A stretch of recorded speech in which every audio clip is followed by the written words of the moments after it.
আফগানিস্তানের পররাষ্ট্র মন্ত্রণালয় বলেছে, তারা ভারতকে গুরুত্বপূর্ণ আঞ্চলিক ও অর্থনৈতিক অংশীদার হিসেবেই দেখে। দুদেশের পররাষ্ট্র মন্ত্রণালয়ের ঊর্ধ্বতন কর্মকর্তাদের মধ্যে এক বৈঠকের পর আফগান তালেবান সরকারের পক্ষ থেকে এমন কথা বলা হলো।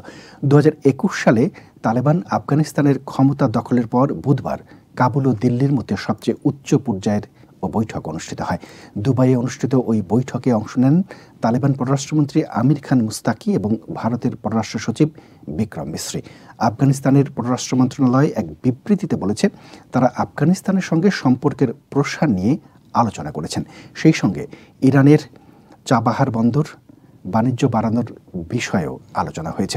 পাকিস্তানের করাচি ও গিয়াদব বন্দর এড়িয়ে পণ্য পরিবহনের জন্য চাবাহার বন্দর উন্নয়ন করছে ভারত।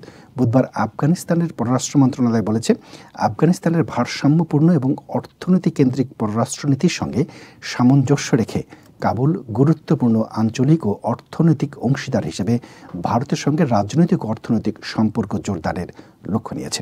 ওদিকে দুবাইয়ের বৈঠকের পর ভারতের পররাষ্ট্র মন্ত্রণালয় বলেছে, আফগানিস্তানের বিভিন্ন উন্নয়ন প্রকল্পের কাজে জড়িত হওয়া এবং বাণিজ্যিক সম্পর্ক বাড়ানোর কথা ভাবছে ভারত।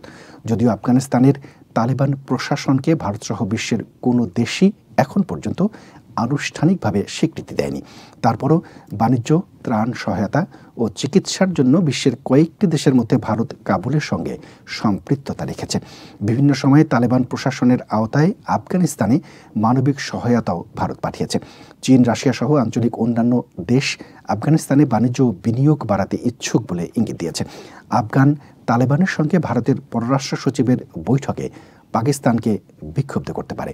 আফগানিস্তান এবং ভারত দুই দেশের সঙ্গেই সীমান্ত রয়েছে পাকিস্তানের।